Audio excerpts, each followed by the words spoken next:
Rosario siempre fue una mujer de decisiones rápidas. Cuando su padre murió, ella fue la primera a limpiar la casa. Cuando su marido perdió el trabajo, fue ella quien encontró la solución.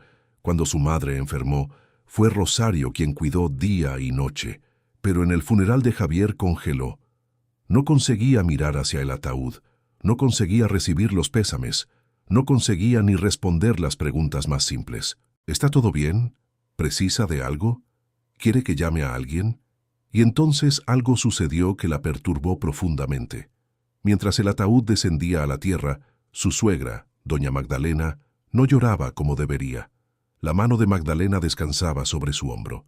Pero había algo equivocado en aquel toque. No era consuelo, era posesión, era reclamación. Y cuando Rosario miró el rostro de su suegra, vio algo que nunca debería haber visto. Alivio, no remordimiento, no tristeza, alivio puro. Como si Magdalena hubiera estado conteniendo la respiración y finalmente pudiera exhalar. Rosario sintió frío en la espina dorsal, porque en aquel instante algo en su instinto despertó. Aquella mujer sabía algo, aquella mujer esperaba algo, y el hecho de que Javier estuviera muerto era exactamente lo que ella quería. Pero había algo más perturbador. Rosario notó que Pilar, su cuñada, conversaba con un hombre de traje mientras el cura recitaba oraciones. Conversaba, y ocasionalmente miraba hacia el ataúd con una expresión que Rosario no conseguía nombrar. No era pena, no era tristeza. Era como si estuviera consultando un reloj, como si estuviera esperando que algo terminara para poder comenzar. Rosario se sentó en el banco del frente y percibió que sus manos temblaban incontrolablemente. No era apenas el choque de la muerte, era algo más profundo. Era la sensación de estar rodeada por conspiradores, de que las personas alrededor suyo conocían un secreto que la dejaría desnuda y desprotegida. El sacerdote dijo amén, y los primeros pésames comenzaron. Doña Magdalena la abrazó, un abrazo que duró mucho más de lo apropiado, y susurró en su oído: «Ahora precisamos conversar sobre la casa, querida. Precisamos conversar sobre muchas cosas». Y Rosario comprendió en aquel momento que la muerte de su marido no era apenas un fin, era una apertura. Era como si alguien hubiera cerrado una puerta. Javier, para que otra pudiera abrirse. Su secreto. En los 3 días que se siguieron, Rosario no conseguía dormir. No era insomnia normal, era como si su cuerpo estuviera en alarma permanente. Su estómago dolía, su corazón aceleraba cuando escuchaba ruidos extraños. Sus manos temblaban cuando veía el nombre de Magdalena aparecer en la pantalla del teléfono. Y entonces la falla humana sucedió. Rosario comenzó a revistar. No tenía razón lógica, no tenía sospecha específica, pero algo en su instinto decía: Javier guardó algo. Javier sabía. Javier dejó evidencia. Era como si una voz susurrara dentro de su pecho: busca, busca ahora antes de que sea tarde. Busca antes de que ellos lleguen. Entonces abrió gavetas que nunca había abierto, revolvió ropa que nunca había tocado, buscó en libros que Javier guardaba con celos. Nada, nada más que ropa, papeles comunes, la vida normal de un hombre normal. Y eso la enloquecía, porque su instinto gritaba que había algo, pero su razón decía que estaba volviéndose paranoica, que el duelo la estaba deformando, que estaba inventando conspiración donde había apenas muerte. 3 semanas después, cuando la familia comenzó a ejercer presión para que dejara la casa, Rosario finalmente encontró algo. No en la gaveta, no en el libro, pero cosido dentro del forro de un viejo portafolios de cuero, una costura que sangraba por años de ser cosida errado, como si hubiera sido hecha a las apuradas, como si Javier hubiera guardado algo con urgencia, y cuando sus dedos tocaron aquella costura, Rosario supo que no era paranoia.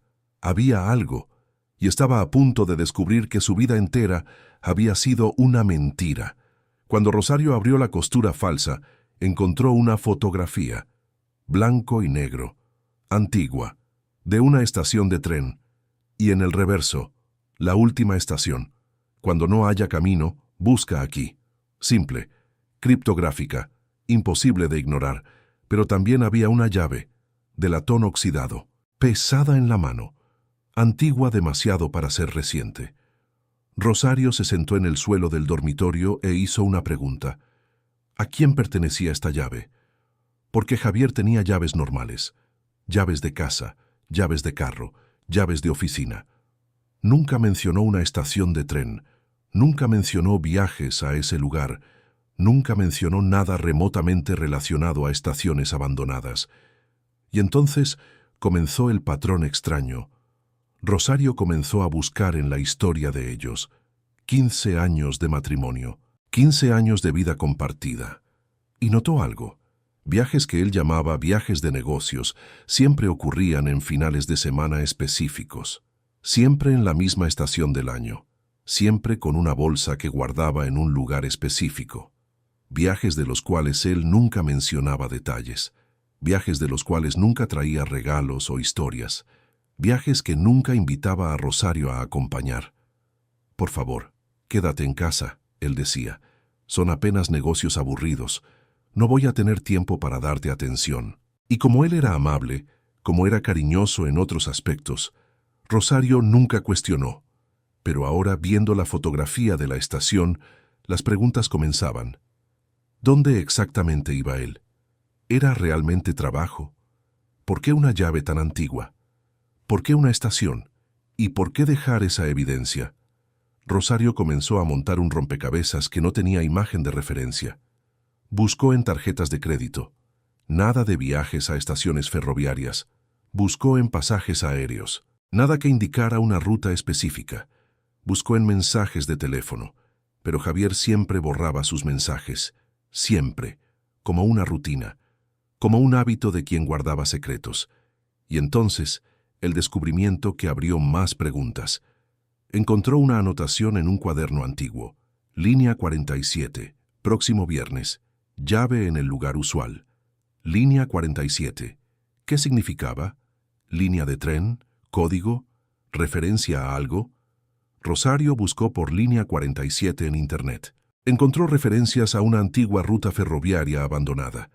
Ruta que pasó por varias provincias, que fue desmantelada en los años 80, pero había múltiples estaciones. Rosario no sabía cuál era, y entonces las preguntas se multiplicaron. ¿Por cuánto tiempo Javier tenía esa llave? ¿Quién la le dio? ¿Por qué una estación abandonada? ¿Por qué un secreto tan grande? Y la pregunta más importante, ¿su marido había estado mintiendo todo ese tiempo? ¿La vida que ella creía compartir con él era una ilusión? ¿Quién era realmente Javier? Pero había algo más que la perturbaba. Mientras Rosario buscaba respuestas, su suegra comenzó a visitarla, frecuentemente, sin avisar, y siempre con el mismo objetivo, verificar lo que Rosario estaba haciendo. ¿Cómo está, querida? ¿Precisa de algo? ¿Algún documento de la casa que no pueda encontrar? Y Rosario percibió algo terrible. Magdalena estaba buscando algo también. Una noche, mientras Magdalena tomaba café en la sala, Rosario la vio mirando alrededor, no como una suegra preocupada, como alguien que bascula una casa a la búsqueda de algo específico. Y cuando Magdalena se fue, dejó una frase que ecoó. Si encuentras cualquier documento extraño de Javier, me avisa primero, ¿sí? Antes de cualquier otra cosa. No fue una pregunta, fue una orden, y Rosario finalmente entendió. Su suegra sabía que había algo escondido, y estaba tratando de encontrarlo, lo que significaba que había alguien más envuelto, que Javier había descubierto algo, y que la muerte de él no era apenas muerte, era limpieza. Aquella noche, Rosario tomó una decisión. Abriría la caja de seguridad, la que Javier había mostrado una vez, la que él decía ser apenas por seguridad, y descubriría exactamente lo que su marido guardaba, porque ahora tenía certeza. Javier no era apenas un hombre con secretos. Javier era un hombre que murió por un secreto. La caja de seguridad estaba en el armario del estudio de Javier, una caja de metal gris, anónima. Como si Javier quisiera que fuera invisible. La llave estaba dentro de un libro de Borges, libro de bolsillo de ficciones. Javier lo releía cada invierno, decía. Y ahora Rosario sabía por qué. Precisaba verificar que la llave aún estuviera allí. Cuando la caja se abrió, Rosario vio papel. Mucho papel. Títulos de propiedad, documentos de tierra, planos arquitectónicos. Nada que ella reconociera, nada que Javier hubiera mencionado. Y entonces encontró una carta, reciente, fechada 3 días antes de la muerte de Javier. En aquel instante, Rosario sintió algo quebrarse dentro de ella, porque aquella carta era una despedida. No era una carta de despedida dramática, era algo más peor. Era la carta de un hombre que sabía que iba a morir y que estaba preparando el camino para que alguien encontrara la verdad. La carta comenzaba: «Mi amor, si estás leyendo esto, significa que lo peor sucedió. Cometí un error terrible, uno que podría destruir todo lo que construimos, pero también preparé un camino de salida». Y en aquel punto, Rosario comenzó a llorar. No era apenas tristeza, era rabia. Rabia de que Javier sabía que iba a morir y no le lo dijo. Rabia de que la preparó sin contarle. Rabia de que la puso en esta posición de vulnerabilidad extrema. Porque ahora, con aquella carta en sus manos, Rosario comprendió. Su marido había sido asesinado. No accidentalmente, propositalmente. Y la familia lo sabía. La visita de Magdalena no era consuelo, era investigación. La ausencia de culpa en la estación no era negación, era celebración. La presión para salir de la casa no era tradición, era destrucción de evidencia. Y Rosario estaba sola en esta verdad, absolutamente sola. La escalada empeoró cuando la familia política comenzó a atacar abiertamente. 3 días después de que Rosario leyera la carta, Magdalena visitó con abogados, con documentos, con una sonrisa que era más una amenaza. «Los bienes de Javier pertenecen a la familia», dijo el abogado. «La señora tiene 30 días para desocupar la propiedad». Y cuando Rosario argumentó, cuando dijo que tenía derechos como viuda, Magdalena susurró algo que la congeló. «Su relación con mi hijo es cuestionable, querida. Hay preguntas sobre cómo murió tan repentinamente, siendo usted la única que estaba con él. Si no coopera, tendremos que involucrar las autoridades. Y créame, eso no será agradable para usted. Era una amenaza velada, era una acusación, era un ultimátum». Y Rosario percibió la trampa perfecta. Si ella revelara lo que sabía, sería acusada de estar envuelta en la muerte de Javier. Porque ¿por qué otro motivo una viuda tendría documentos tan secretos? Si ella se quedaba callada, perdería todo y nunca sabría la verdad. Estaba atrapada. Y cuanto más pensaba en ello, más percibía que estaba en peligro real. No apenas peligro legal, peligro físico, porque una familia que mata para esconder secretos, una familia que manipula a la policía, una familia que amenaza a viudas indefensas, esa familia mataría nuevamente. Aquella noche Rosario hizo maletas. No sabía a dónde ir. No sabía qué hacer. Apenas sabía que precisaba salir. Y antes de partir, hizo una copia de todo.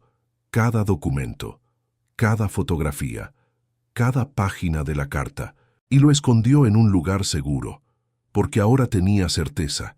Si algo le sucedía, si ella desaparecía como Javier desapareció, alguien tendría que conocer la verdad. Mientras preparaba la maleta, Rosario miró la fotografía de la estación y comprendió que tenía apenas una opción. Iría hasta allá, descubriría lo que Javier había dejado, y entonces decidiría si vivía o moría protegiendo ese secreto. Porque esto era ahora una cuestión de vida o muerte, y al menos si moría, moriría persiguiendo la verdad, no huyendo de ella. El tren partió a la noche, la misma ruta que Rosario había viajado 15 años atrás, el mismo camino que Javier había hecho múltiples veces en secreto. Pero esta vez era diferente, porque Rosario ya no era una esposa ignorante, era una viuda que había comprendido que su matrimonio era una ilusión. Era una mujer cuyo instinto gritaba que el fin llegaba. El tren desaceleró en la estación abandonada a las 3:47 de la madrugada, exactamente como había prometido la fotografía. Rosario bajó con la llave de latón en las manos y el corazón disparado. La estación estaba tal cual como la recordaba, pero consumida por el tiempo. Los pinos habían crecido alrededor de la estructura, abrazándola, como si la naturaleza insistiera en recuperar lo que le pertenecía. El edificio de madera estaba más desmoronado, pero de alguna manera más sólido también, como si hubiera alcanzado una especie de equilibrio con la ruina. Rosario caminó entre la maleza hacia la puerta del edificio principal. Estaba cerrada, pero la cerradura se abrió fácilmente, como si la llave de latón hubiera estado esperándola durante años. El interior de la estación era una cápsula del tiempo. Las ventanillas de venta de pasajes aún tenían su vitrina. El reloj de pared seguía marcando una hora que nunca fue la verdadera. Había bancos de madera para pasajeros, algunos caídos, otros aún erguidos, esperando a viajeros que nunca llegaron. Pero lo que realmente capturó la atención de Rosario fue la puerta de metal detrás de lo que había sido la oficina del estacionero. Una puerta que no debería estar allí. Rosario caminó hacia ella lentamente. Sus manos temblaban más ahora que nunca. Levantó la llave de latón, la metió en la cerradura, giró. La puerta se abrió hacia una oscuridad total, un pasaje descendente. Escaleras de piedra. Rosario encendió su teléfono. La luz iluminó apenas 1 metro a su alrededor. Bajó lentamente.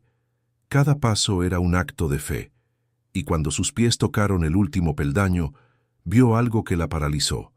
Una habitación subterránea, completamente iluminada, con bombillas antiguas que todavía funcionaban. Las paredes estaban cubiertas de fotografías, decenas, cientos de fotografías.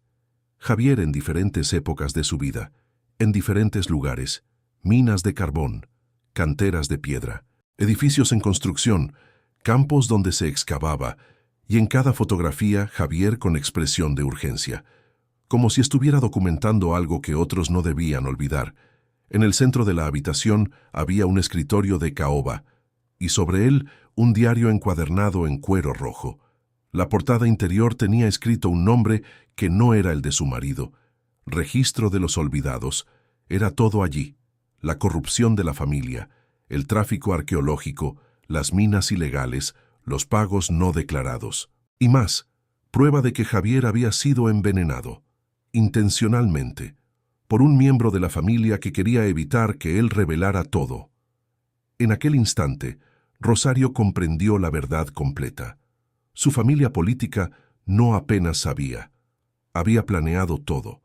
Y cuando Javier amenazó revelar los crímenes, lo eliminaron. Y después tentaron silenciarla. Pero Javier era más inteligente. Había preparado todo un sistema de pruebas. Documentado todo. Escondido en un lugar donde nadie pensaría en buscar. La última estación. Literalmente la última parada antes del vacío. Y entonces vino la revelación final. Dentro del diario, una segunda llave, pequeña, aún más antigua, y una nota. Existe una bóveda más profunda bajo la propiedad de mi familia. No abras esa puerta, Rosario. Algunos secretos son demasiado pesados para una sola persona. Pero ahí está. Por si algún día necesitas. En aquel momento, Rosario tuvo que hacer una elección que nadie nunca debería tener que hacer.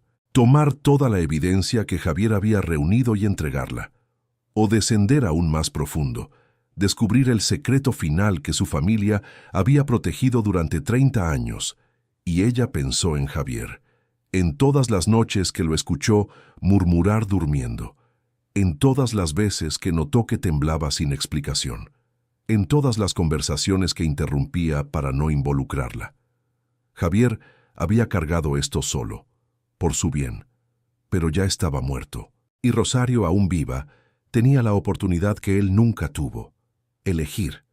En aquel momento, en aquella cámara subterránea, rodeada de fotografías de su marido, Rosario tomó una decisión irreversible. No descendería más profundo, no abriría la bóveda final, porque había comprendido algo que Javier quizás no había. A veces, proteger el mundo del conocimiento es más importante que conocer toda la verdad. Pero revelar una verdad es más importante que proteger a una familia que miente.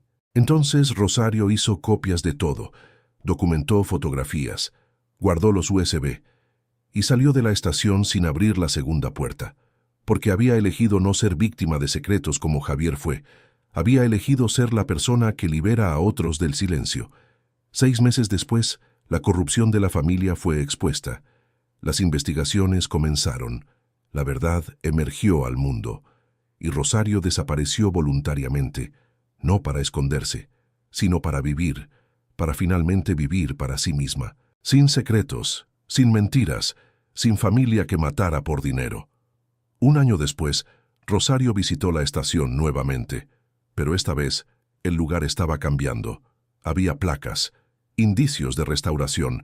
Arqueólogos estaban descubriendo lo que Javier había documentado. Una civilización antigua, tesoros que la humanidad había olvidado, y todo esto por un hombre que murió protegiendo el pasado. Rosario dejó la segunda llave a las vías del tren. No la precisaba más, porque había elegido su propia vida, había elegido ser libre. Y es esto lo que Javier siempre había querido para ella. No un secreto, no un misterio para resolver, apenas libertad.